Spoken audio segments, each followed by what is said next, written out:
With the preseason coming to a close, I think it's time now to look at what we have learned from those 3 games against the Titans, Steelers, and Bills. Now, this obviously comes with the caveat that you don't really know how a player will translate until you get to regular season action. Against all 3 of those opponents, we primarily faced backups. However, I still think the preseason can provide a sort of measuring stick for where a player may or may not be. While it's not the end-all be-all, it can at least showcase some of their skills and whether or not they are NFL caliber and deserve to make the roster or even the practice squad. So, with that caveat out of the way, let's look at some of the players that I was most and least impressed by, as well as some of the position groups I, again, was most impressed and least impressed by. Starting out with individual players, one guy I think I was highly excited to see, or very excited to see, was Elijah Roberts. Now, a lot of people, I think, when the Bucs initially drafted him in the 5th round, thought that they got a steal, as he was a very dominant player at SMU. He had just come off of a 13-sack season and was all around a very good defensive lineman. And against the Steelers, he really shined. He had been getting better since training camp in the first 2 preseason games, but against the Bills, he had a sack and collapsed the pocket on several plays and made several key tackles. I think he was one of the few defensive players against the Bills that looked truly dominant. And this is, again, not a first-time thing. Last week, he was the highest graded player, or highest graded defensive player, according to PFF. So he is a guy you definitely have to keep an eye out for and should be challenging for some starting reps on the D-line. And I've even seen on Twitter some people suggest that he could eat into Logan Hall's reps, which I think would be good for the team and very good for a 5th round pick. And speaking of late round picks from this draft, we of course come to Tez Johnson, who looked virtually untackleable against the Bills' backups on defense. Now, this is a very good sign, as that was Tez Johnson's biggest positive coming into this draft. It was his one trait that a lot of draft profiles thought could really get him to have a role on an NFL offense. And against the Bills, he looked like that guy. He was exactly as advertised. He was either making people miss or was running so fast that they couldn't even make an attempt at a tackle. He was electric. I think that's the word that a lot of people have come to when watching him play either at Oregon or in the Bucs for the preseason. Now, this is the first preseason game, unless I'm misremembering, where he had a lot of snaps and he made the most of it. He had 8 receptions on 8 targets for 58 yards and a touchdown. I'm sure everyone remembers the flip that he did in the end zone, but before that, he was outrunning everyone, like I said before. He just looked unstoppable and was Kyle Trask's favorite target on the night. Now, I really thought that he would carve out a role initially as the punt returner or kick returner. However, I actually think Josh Williams will take over that role, as Tez Johnson may be more important to the offense than I initially realized, or at least he will be more important earlier than I initially realized. But Josh Williams looks like he could be a very solid running back for the Bucs. Heading into this preseason, I wasn't really looking at any of the running backs that they picked up as UDFAs or, just as training camp bodies, because we already have 3 very solid running backs. We have Bucky Irving, Rashad White, and Sean Tucker. So I wasn't really looking at anybody else to make the roster. However, I think Williams has done enough as a running back and as a returner to warrant having an RB4 on the team. As a punt returner in the last game, he averaged 36 yards per return, which was 6th best across all preseason games, across all returners. And with the Bucs having a pretty mediocre return game for a while, I'm hopeful that Williams could provide a spark there that, could really get the Bucs in prime field position, as that was a battle they lost a lot in last season, although that was mostly due to their punters. And I guess I'm going to add this real quickly, but Riley Dixon looks to be so much better than the revolving door of guys that we had punting last year. It's just, he looks so much better than, everyone else that we had before. So that should be so much better. And with Josh Williams, I actually have some hope that we'll have a decent special teams that will give the Bucs an advantage when it comes to that, phase of the game, like I said. And finally, to round out guys I didn't realize I should be watching, we have Nick Jackson. Now, that has been the biggest story, I think, for a lot of Bucs Twitter, because I don't think anybody was watching this guy.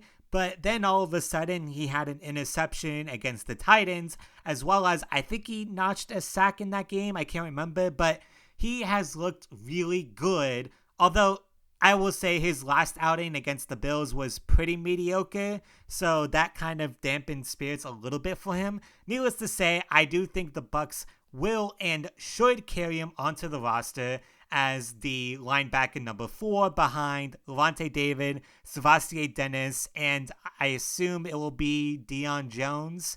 But yeah, Nick Jackson has had a very good preseason, and his story is pretty interesting. A couple weeks back, Fox had an article penned about him, and it talked about, his relationship with his former teammate Kyle Hamilton, and just kind of the path that he took to get to the NFL and having to play for a while. So I'm hopeful Nick Jackson could be a steady backup at linebacker, especially since last year we know how well our backups did when they had to step in for Savassie Dennis. So it would be really nice to have a serviceable backup. I'm not even asking for much. Just a guy who doesn't look like he wandered onto the field as a fan. He actually looks like he belongs there. But looking more on the negative side of things, I think the Bucs desperately need to add a safety. Now, I've been pounding the table pretty hard for Justin Simmons, and I think after the Bills game,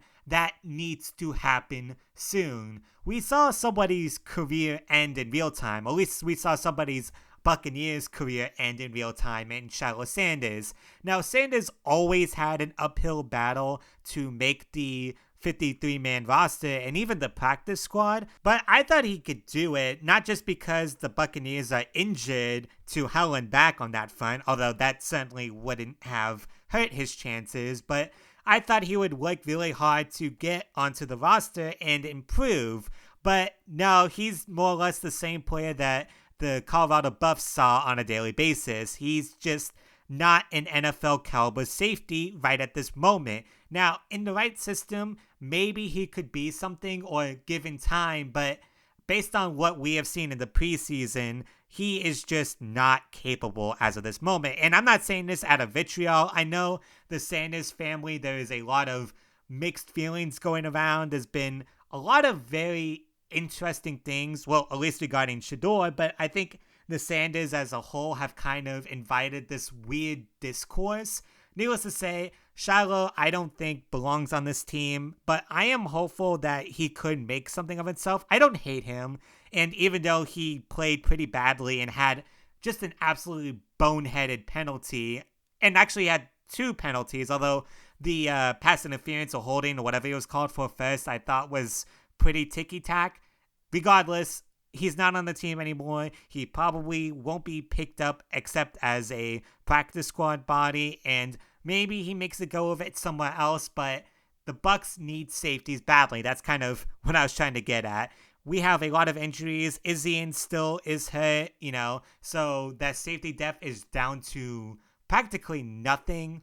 Like I said, Justin Simmons needs to get down to Tampa right away. I think out of all of the guys still in free agency, he is the most talented, and I don't think he'll be asking for too much, especially not when we're heading into September, and it doesn't seem like any team has approached him. There's also been some rumors about Kyle Duggar on the Patriots. I think if we can dangle maybe Trey Palmer to them, so a straight-up player-for-player trade, I think that would work out well for both teams. Trey Palmer could provide an extra weapon for a team that still needs them, and the Buccaneers get a competent backup safety who fits Todd Bowles' blitzing scheme. And speaking of position groups that need help, I think the Bucs need to look at adding one last pass rusher to get into the mix. Braswell, outside of that second Steelers game, hasn't looked particularly effective as an edge rusher. Now, I know training camp he's been getting some pretty good reviews, but I'm just not seeing it in the preseason. He's been looking pretty ineffective, and I worry, especially when it comes to the regular season, as he'll be facing far better opponents, obviously at right tackle or left tackle. So I think, I'm not saying we need to give up on him, but I do think we should pursue some sort of veteran option. Now, there's a lot of very low-tier starters in free agency right now. There's Preston Smith, there's Jadeveon Clowney, there's guys like that. And I think if we could get one of those guys for cheap, that would provide some good depth so that Braswell maybe has time to develop and really hone his skills more. Like I said, I'm not willing to give up on him yet. Obviously, he's coming into his second year, and we knew he was a project pick. That's why I kind of wanted Marshawn Nealon in that draft, but the Cowboys got him first. I'm not giving up on him. However, I do think if we get a veteran backup, that allows him more time to improve and maybe see if he can get better. And there's no pressure to start him early and see that he's still pretty ineffective. Now, just my final quick-hitting thoughts to wrap up this video. Wide receiver looks to be pretty deep, even with Jalen McMillan and Chris Godwin set to miss time. I really like Ryan Miller, and I think he deserves a spot on this team. Also, Garrett Green, converting from quarterback, I believe, looks to be a very intriguing option for the practice squad, and given time, I also think he could be a solid weapon for the Bucs. I'm also thinking the offensive line won't look too terrible to start the year without Tristan Wirfs.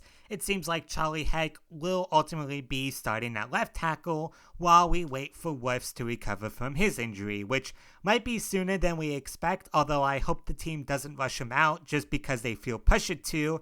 I'm hopeful Josh Grizzard and the offensive line staff can scheme around that to make Heck look more serviceable than he probably actually is. But based on what we've seen in the preseason, I'm pretty hopeful about the backup depth behind all of our starters, although I'm not sure Elijah Klein has what it takes to be a backup center, as most of his snaps looked pretty rough again against the Bills, which was a recurring issue on and off during the preseason. And looking on the defensive side, I'm very excited to see Bryce Hall. I was super excited to see him last season, as I thought he could be a very solid backup behind Jamel Dean and Zion McCollum, and in the preseason he's looked very solid, and I am hopeful that he can stay healthy this time and doesn't suffer some freak injury in the first half or the first game of the season. And this game in particular, I thought he looked very, very good. So yeah, I'm pretty excited for that. If and when Jamel Dean misses time or Zion McCollum misses time, it's nice to know that there might be a capable starting backup and we don't have to see Tyler Thunderbird out there on the fields. But those are my thoughts from watching the 3 preseason games. I'm not going to give my projected 53-man roster because by the time I edit this video, they're probably already going to be pretty close to what the final roster will end up being. So at that point, I think it'll just be pointless. However, I still wanted to give my thoughts on some of the guys I saw in the preseason and some of the position groups I saw. I think after this video, I'm going to have a couple of videos about specific NFL players on the Bucs. You can probably guess who they are based off of this video, but I have mentioned them here and I will go into more in-depth analysis about them because I find them to be intriguing, even if they don't have a super huge impact on the team as a whole. But yeah, let me know your thoughts on the Bucs preseason and how some guys will translate to the regular season. I'm excited to watch some real football or real NFL football, as we just watched week 0 of the college football season and a very solid Big 12 matchup in Ireland. But yeah, let me know what you think and if you like this video. But yeah, until next time, see ya.